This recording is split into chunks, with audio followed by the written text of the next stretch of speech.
உண்மையிலே கனவுகளுக்கும் நம்ம வாழ்க்கையில நிஜமா நடக்கக்கூடிய விஷயங்களுக்கு ஏதாவது சம்மந்தம் உண்டா சார்? கண்டிப்பா இல்ல. இல்லையா சார்? அப்ப நைட்டு எனக்கு ₹1,00,00,000 கிடைக்கும்னு கனவு வந்துன்னா காலைல நடக்காதா சார்? எல்லாரும் இப்போ ஒரு மாரி, ஐயா நான் இதுவரைக்கும் நம்பிக்கிட்டு இருந்தேன். நீங்க ஒரே செகண்ட்ல முடியாதுன்ட்டு போயிட்டீங்களே! அப்படிதான் நினைக்க போறீங்க. ஆனா அதுதான் உண்மை. கனவுங்கிறது வந்து நம்ம பகல்ல வந்து நிஜத்துல நாம வாழ்றோம். இரவு நேரத்துல நாம விட்டுருவோம். நம்மளுடைய சோல் வாழும். அதுக்கு ஒரு வாழ்க்கை வேணும் இல்லையா? எப்படி கான்ஷியஸ், சப்கான்ஷியஸ் மாரியோ அவரு வாழ்வாங்க. அவங்களுக்கு ஒரு வாழ்க்கை. அவங்க வாழ்ந்துட்டு போவாங்க. அதுவும் இது ஒண்ணா அப்படின்னாக்கா, நிழலும் நிஜமும் எப்படி ஒண்ணாகும்? பாம்பு கனவுல வர்றது நல்லதா இல்லையா? அப்படிங்கிறது ஒண்ணு இருக்கு. பாம்பு கடிக்கிறது நல்லதா இல்லையா? பொதுவா வந்து பாம்பு கடிக்கிறது வந்து நல்லது இல்ல. அப்படிதான் நம்ம நினைச்சுக்கிட்டோம். அப்படிதான் நினைப்போம். ஐயோ! கடிக்கிறதா பார்த்தாவே பயமா இருக்கு. நீங்க என்ன கடிக்கிறதுல சொல்றீங்க? ஒருவேளை கடித்து இரத்தம் வருகிறது அப்படி என்றால், உங்களுக்குள்ள இருக்கிற உடம்புக்குள்ள இருக்கிற அவ்வளவும் கெட்ட சக்தி வெளியே போயிடும். கனவுக்கும் நம்மளுடைய விதிக்கும் கனெக்டிவிட்டி இருக்குது. விதி என்ன சொல்லுதோ அதன் பிரகாரம் தான் கனவு கூட உங்களுக்கு கரெக்டாக நமக்குள்ள அது நடந்துருச்சுனாக்கா உங்களுக்குள்ள தோஷம் வெளியேறிடும். உங்களை பிடிச்ச சில சமாச்சாரம் அது உங்களை விட்டு வெளியே போயிடும். சில பேருக்கு நாக தோஷம் இருக்கும், ராகு தோஷம் இருக்கும். அது கடிச்சுன்னா அதோட போயிடும். ஆமாங்க, எது கூடாதோ அது முடியுது. சில பேர் கல்யாணத்தை பார்ப்பாங்க, அது கல்யாணமே நடக்காது. கல்யாணம் முடிஞ்ச மனிதனுடைய கடைசி கட்டம் போது பாருங்கள், எடுத்துகிட்டு போகிற மாதிரி 4 பேர், அதை பார்த்தா கல்யாணம் நடக்கும். நீங்கள் ஒரு திருமணம் சம்மந்தப்பட்ட ஒரு விஷயத்துக்கு நிஜமாகவே நேரில் கிளம்பிட்டீங்க, வண்டியில் எதில், அப்போ வீட்டுக்கு எதிர்க்க அந்த மாதிரி 4 பேர் தூக்கிட்டு வராங்க. ஒரு அந்த இதை பார்க்குறீங்க, சகுனம் தப்புன்னு நினைக்காதீங்க, அதான் நல்ல சகுனம். ஏன்னா ஒன்று முடியுது, ஒன்று ஆரம்பிக்குதுன்னு அர்த்தம். நாம் வாழ்கிறது நிஜ வாழ்க்கை. நல்லதோ கெட்டதோ, இன்பமோ துன்பமோ, மகிழ்ச்சியோ எதுவாக இருந்தாலும் சரி, நமக்கு ரியலியாக லைவாக இருக்குது. அது நம்ம பார்க்கல, கனவுல அது சோல் வாழுது அந்த வாழ்க்கையை. ஆனால் அதுலேயும் நம்மளுடைய ஃபேட்டு உள்ளே போய் சில நேரத்தில் போய் கனெக்ட் ஆகுது.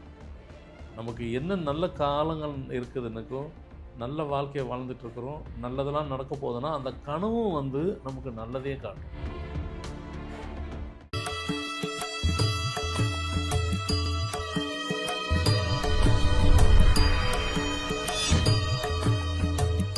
ஃபார்மட் நியூமராலஜி நேயர்களுக்கு நர்மதாவின் அன்பான வணக்கம். நம்மளுடைய சேனலில் தொடர்ந்து பல்வேறு விதமான ஃபார்மட் நியூமராலஜி மற்றும் ஆன்மீகம் சம்பந்தமான தகவல்கள் பார்த்துட்ருக்கோம். அந்த வகையில் இன்றைக்கி நம்ம பார்க்க போகிற இந்த ஒரு பதிவில் நேயர்கள் கேட்டிருக்கக்கூடிய பல்வேறு விதமான சந்தேகங்களுக்கு தெளிவான பதில் கொடுக்கறதுக்காக நம்ம கூட இன்றைக்கி ஃபார்மட் நியூமராலஜியினுடைய தந்தை டாக்டர் மகா தனசேகர் ராஜா அவர்கள் இணைஞ்சிருக்கிறாங்க. வணக்கம் சார். வணக்கம்மா.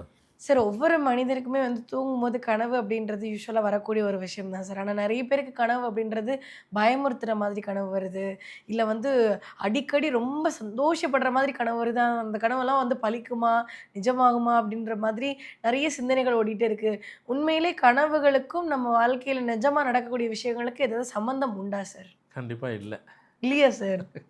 அப்போ நைட்டு எனக்கு ₹1,00,00,000 கிடைக்கும்னு கனவு வந்துன்னா காலைல நடக்காதா சார்? எல்லாரும் இப்போ ஒரு மாதிரி, ஐயா நான் இது வரைக்கும் நம்பிக்கிட்டு இருந்தேன். நீங்கள் ஒரே செகண்டில் முடியாதுன்ட்டு போயிட்டீங்களே! அப்படிதான் நினைக்க போகிறீங்க. ஆனால் அதுதான் உண்மை. கனவுல வர்றது எல்லாமே நிஜத்தில் அது அப்படியே வந்து இம்ப்ளிமெண்ட் ஆகுமா, நடைபெறல சாத்தியப்படுமா, அது உண்மையாக ஆக்கப்படுமா? கண்டிப்பாக கிடையாது. கண்டிப்பாக கிடையாது. அப்போ எதுதான் நடக்கும்? நாங்கள் அப்போ எப்படி தான் கனவு நம்மலாம் நினச்செல்லாம் காணலாம் முடியாது. என்ன ஒன்றாலும் வரும் கனவுல. ஏன்னா இந்த கனவுங்கிறது வந்து நம்ம பகல்ல வந்து நிஜத்தில் நாம் வாழ்கிறோம், இரவு நேரத்தில் நாம் விட்டுருவோம். நம்மளுடைய சோல் வாழும். அதுக்கு ஒரு வாழ்க்கை வேணும் இல்லையா? எப்படி கான்ஷியஸ் சப்கான்ஷியஸ் மாதிரியோ அவரு வாழ்வாங்க. அவங்களுக்கு ஒரு வாழ்க்கை, அவங்க வாழ்ந்துட்டு போவாங்க. அதுவும் இது ஒன்றா அப்படின்னாக்கா, நிழலும் நிஜமும் எப்படி ஒன்றாகும்? நிழல் வேற இல்லை, காணல் நீருன்றோம். காணல் நீர் நிஜ நீர் ஆமாமா? ஆகாது. அதே தான் இதுவும். காணல் நீர் நிஜ நீர் அல்ல, கனவும் நிஜம் அல்ல. என்ன சார் சினிமா டைட்டில் மாதிரி சொல்கிற நினச்சிடாதீங்க. இல்லை, உண்மை அதுதான். நம்ம நடைமுறையை சாத்தியமான விஷயத்தை தான் பேச போகிறோம். இப்போ பாம்பு வருது கனவுல. பாம்பு கனவுல வர்றது நல்லதா இல்லையா அப்படிங்கிறது ஒன்று இருக்குது. பாம்பு கடிக்கிறது நல்லதா இல்லையா? பொதுவாக வந்து பாம்பு கடிக்கிறது வந்து நல்லது இல்லை அப்படி தான் நம்ம நினச்சிக்கிட்டு இருப்போம். அப்படி தான் நினைப்போம், ஐயோ கடிக்கிறத பார்த்தாவே பயமாக இருக்குது, நீங்கள் என்ன கடிக்கிறதுல சொல்கிறீங்க. ஒரு வேளை கடித்து இரத்தம் வருகிறது அப்படி என்றால் உங்களுக்குள்ளே இருக்கிற உடம்புக்குள்ளே இருக்கிற அவ்வளவும் கெட்ட சக்தி வெளியே போயிடும். பாம்பு கடிச்சு அது ரத்தத்தை பார்க்குறோன்னா கெட்ட சக்தி வெளியே போயிடும். இதெல்லாம் கனவுல. கனவுல ஆமாம். இல்லை, அது நம்ம நினைக்கிற மாதிரி புரிஞ்சுக்கணும் எல்லாரும். நாம் நினைக்கிற மாதிரி இதெல்லாம் கனவுல வந்துரும்லாம் நினைக்காதீங்க. கனவுக்கும் நம்மளுடைய விதிக்கும் கனெக்டிவிட்டி இருக்குது. விதி என்ன சொல்லுதோ அதன் பிரகாரம் தான் கனவு கூட உங்களுக்கு கரெக்டாக நமக்குள்ளே நடக்கும். அது நடந்துருச்சுனாக்கா உங்களுக்குள்ள தோஷம் வெளியேறிடும். உங்களை பிடிச்ச சில சமாச்சாரம் இருக்கும், அது உங்களை விட்டு வெளியே போயிடும். சில பேருக்கு நாக தோஷம் இருக்கும், ராகு தோஷம் இருக்கும், அது கடிச்சுன்னா அதோடு போயிடும். ஆமாங்க, எது கூடாதோ அது முடியுது, எது முடியுதோ அது கூடாதுங்கிற மாதிரி. அதேமாரி சில பேர் கல்யாணத்தை பார்ப்பாங்க, அது கல்யாணமே நடக்காது. கல்யாணத்தில் கனவுல அது தானாக வருது. இதெல்லாம் சரி நாம் கேட்டு வரப்போகிறது இல்லை, அது தானாக இயற்கையாக வருது. கல்யாணமே நடக்காது.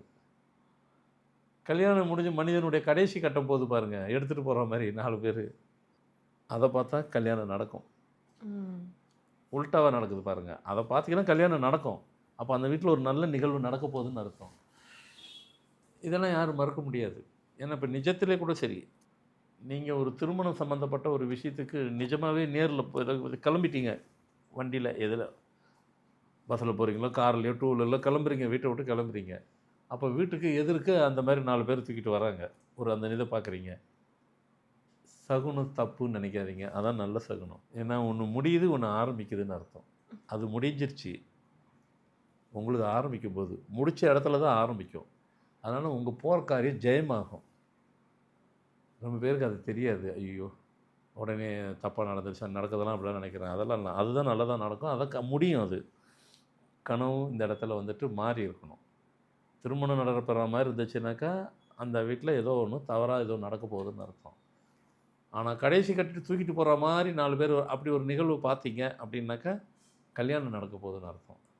நீங்கள் ஆரம்பிக்கும் போது கட்டும் ஐயோ பணமாக கொட்டுற மாதிரி இருந்ததுனாக்கா அது பணம் அப்படி நடக்கக்கூடாது. அது பணம் வந்துட்டு மணி ப்ராப்ளம் வந்துடும்.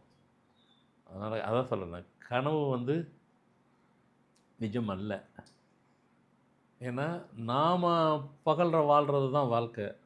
இரவு நம்ம தூங்கும் போகும்போது நடக்கிற கனவுன்னா நாம் வாழ்கிற வாழ்க்கை இல்லை, அது நம்ம சோல் அதுக்குள்ளே அது ஓடிட்டு அது வாழ்கிற வாழ்க்கை. ஏன்னா சில பேருக்கு வந்து கனவுல வந்து நான் கோவில் வாசலில் வந்து இப்போ மடிப்பிச்சை எடுக்கிற மாதிரி கனவு வந்துச்சு, இல்லை நான் வந்து யாசகம் கேட்குற மாதிரி அந்த மாதிரி கனவு வந்து அதுக்கு என்ன அர்த்தம் சார்? நல்ல விஷயம் அது. அவங்களுக்கு அந்த அந்த இது அந்த மாதிரி ஒரு செயல் ஒருவேளை வந்தால் அதுதான் உண்மையில். அதான் சொல்கிறேன், இதுக்கு அதுவும் எல்லாம் நேருக்கு மாறாக இருக்கும், எல்லாம் மாறி மாறி தான் இருக்கும். அதான் சொல்கிறேன், நாம் வாழ்கிறது நிஜ வாழ்க்கை. நல்லதோ கெட்டதோ, இன்பமோ துன்பமோ மகிழ்ச்சியோ எதுவாக இருந்தாலும் சரி, நமக்கு ரியலியாக லைவாக இருக்குது. அது நம்ம பார்க்கல, கனவுல அது சோல் வாழுது அந்த வாழ்க்கையை. ஆனால் அதுலேயும் நம்மளுடைய ஃபேட்டு உள்ளே போய் சில நேரத்தில் போய் கனெக்ட் ஆகுது. நமக்கு என்ன நல்ல காலங்கள் இருக்குதுன்னுக்கும் நல்ல வாழ்க்கையை வாழ்ந்துட்டுருக்குறோம், நல்லதெல்லாம் நடக்க போகுதுன்னா அந்த கனவும் வந்து நமக்கு நல்லதே காட்டும். அது மாற்றி காட்டுற போல இருக்கும், ஆனால் அதுதான் நல்லது. தவறாக கனவெல்லாம் வந்தனா அதான் சரியாக நடக்க போகுதுன்னு அர்த்தம். ஃபஸ்ட் கிளாஸாக காமிக்குதுன்னா அது மாறி தான் நடக்கும். கல்யாணத்தை காமிச்சதுன்னா அது நடக்காதுன்னு அர்த்தம். கல்யாண வாழ்க்கை நடக்காது, அந்த வீட்டில் கல்யாணம் நடக்காது. அது மாதிரி அதனால் கனவுல எதெல்லாம் எல்லாமே அதுக்கு அப்படி தானா அப்படின்னு எல்லாத்தையும் சொல்லிட முடியாது. இப்போ நீங்கள் கேட்டதுக்கு அது மாதிரி வந்துட்டு பார்த்தீங்கன்னாக்கா அது எதுக்கு வருது அப்படின்னு பார்த்தீங்கன்னாக்கா உங்களுக்குள்ள இருக்க அந்த ட்ரைன் ஆன ஸ்டேஜில் இருக்கீங்க, அது காமிக்கும் போகும்போது ஃபஸ்ட் கிளாஸ் லைஃப்பை இனிமேல் கொடுக்க போகிறாங்கன்னு அர்த்தம். யாசகம்னு சொல்லும் போகும்போது இப்போ கூட வந்துட்டு ஒரு சில விஷயங்கள்லாம் பார்த்தீங்கன்னாக்கா உன்னை நான் வரேன் யாசகம் கேட்டு உன்னை வந்து நான் பார்க்க வரேன் அப்படின்னு போகும்போது, ஏன்னா இறைவனே ஒரு சில காலகட்டத்துக்கு யாசகம் கேட்டு தான் சில விஷயம் நடத்தியிருக்கிறாங்க. அப்போ வந்துட்டு அது ஆன்மீகத்தில் உள்ளே போய் கனெக்ட் ஆகுறாங்கன்னு அர்த்தம். யாசகத்தை கேட்டு ஒரு காரியம் நடக்கும், அது ஆன்மீகத்தில் கனெக்ட் ஆகுறான்னு அர்த்தம். இன்னும் சில பேருக்கு இப்போ இப்படியா சொல்லிட்டு இருந்தீங்க ஐயா, மொத்த வாழ்க்கையை வந்துட்டு ஒரு 10 நிமிஷத்தில் வேறு மாதிரிலாம் சொல்லிவிட்டு நாங்கள் இப்போ எப்படி தான் கனவு காண்றது? உங்களுக்கு நல்ல நேரங்கள், நல்ல காலங்கள், நல்ல சூழ்நிலைகள், நல்ல வாழ்க்கை எல்லாம் நன்றாக போய் கொண்டு இருக்கிறவங்களுக்கு எது கனவுல வருமோ அது வரும். ம். இதில் இன்னொன்று இருக்குது. கனவு எல்லாம் வந்துட்டு பகலில் நினைவாக உங்கள் இதில் ஓடுது அப்படின்னு சொன்னால் அது கரெக்ட் இல்லை. அது ஓடக்கூடாது, அப்படியே போயிடணும்.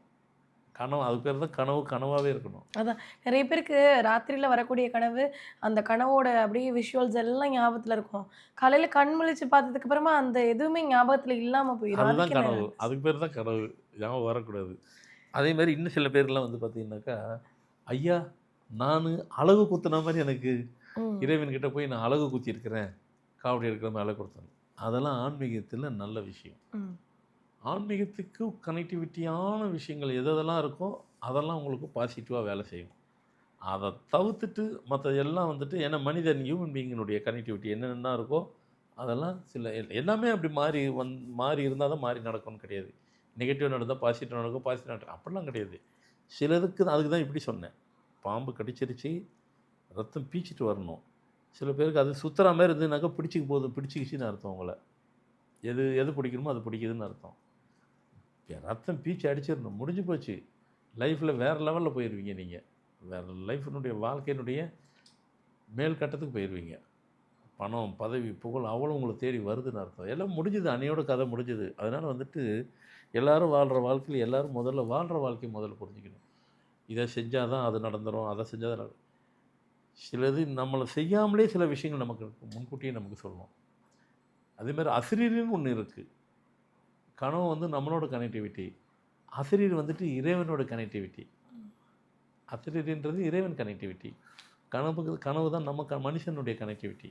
சிலதெல்லாம் அசிரியர்னா என்னங்க, இப்போ நம்ம பேசுகிறோம் இல்லையா, செயல்பாடெல்லாம் இப்போ வீட்டுக்குள்ளே நீங்களே இருப்பீங்க, உங்களை அறியாமல் சில வார்த்தைகள் உள்ள சவுண்டு உள்ளே வரும். யாருமே இருக்க மாட்டேங்க, நீங்கள் மட்டும்தான் இருக்கும். இறைவா நான் நினச்சதெல்லாம் நடக்குமா, அதெல்லாம் முடியுமா அப்படின்னு பார்த்தா உங்களை தவிர யாரும் இல்லை. முடியும்னு ஒரு சவுண்டு வரும், நடக்கும்னு ஒரு சவுண்டு வரும், ஆமான்னு ஒரு சவுண்டு வரும். நம்மள மாதிரி கான்வர்சேஷன்லாம் நடக்காது. இறைவன்களோட பேசுகிற பேச்செல்லாம் கான்வர்சேஷனில் ஒரே ஒரு வார்த்தை தான் வரும். அதுக்கு பேர் தான் அசிரிதி. அதுதான் இறை இடத்துலேருந்து வர்றது. கனவு வந்து மனிதனோட கனெக்டிவிட்டி, அசிரியர் வந்து இறைவனோட கனெக்டிவிட்டி. முதல்ல அதை புரிஞ்சுக்கிறணும். அது பகல்லே நடக்கும். அந்த அசிரியருங்கிறது கண்டிப்பாக இரவு நேரத்தில் தான் வரணுன்றதெல்லாம் கிடையாது. இரவும் வரும், தூக்கத்துலேயும் வரும். ஆனால் அதிகமாக வந்து பகலில் தான் இருக்கும். முடிஞ்ச வரைக்கும் அது வந்து தனிமையில் தான் அதிகம் இருக்கும். மற்ற ஆளுங்க இருக்கும்போது இருக்கலாம், ஆனால் அந்த இடத்துல நீங்கள் தனிமையாக இருப்பீங்க. அப்போ வந்து அசிரியரி உங்கள்கிட்ட பேசும். அது இறை வார்த்தை. அது வந்து உங்களுக்கு வந்து அதுக்கு பேர் அசிரியரின்னு அர்த்தம். அது 100% நடந்துடும். திடீர்னு பார்த்துட்டுனாக்கா 2 வார்த்தை எக்ஸ்ட்ரா கூட வரும். நீ மிக உயர்ந்த இடத்துக்கு போயிடுவ அப்படின்னு சொல்லணும். யாரும் திரும்பி பார்த்தா யாருமே இல்லை. அது அசிரியரி, அது இறை வார்த்தை. அது நடந்து அவர் கொடுக்க போகிறாருன்னு அர்த்தம். ஸோ அதனால் அதுக்கு வித்தியாசம் நிறைய இருக்குது. நமக்கு அசிரியர்னு தெரியாமல் இருக்கிறோம், அதையும் சொல்லியாச்சு. எதை விட்டணுமோ, எதை நான் விட்டாலும் நீங்கள் என்ன விட்டீங்க, விட மாட்டேங்கிறீங்க, கேட்டு வாங்கிக்கிறீங்க. நீங்கள் கேட்கவே இல்லைனாலும் நான் கொடுத்துக்கிட்டு தான் இருக்கிறேன். நீங்கள் கேட்டு தான் கொடுக்கணும் இல்லை, கொடுக்காமலே பல ஆண்டுகள், எத்தனை ஆண்டுன்னு சொல்லிட்டேன், அதே ஸ்டேஜுக்கு சொல்லக்கூடாதுன்றதுக்காக தான் பல ஆண்டுகளும் உங்களுக்கு கொடுத்துட்ருக்குறேன். ஸோ இனி கொடுக்கப்பட்ட தகவலும் கண்டிப்பாக எல்லாத்துக்கும் பயனுள்ளதாக இருக்குன்னு நம்புகிறேன். கண்டிப்பாக சார். கனவை பற்றி மக்களுக்கு இருந்த பல்வேறு விதமான சந்தேகத்துக்கு ரொம்ப தெளிவான பதில் கொடுத்துருக்கீங்க. கண்டிப்பாக பார்த்துட்டு இருக்கக்கூடிய நேயர்களுக்கு ரொம்ப யூஸ்ஃபுல்லாக இருக்கும் நம்புகிறோம். ரொம்ப நன்றி சார். வணக்கம்மா.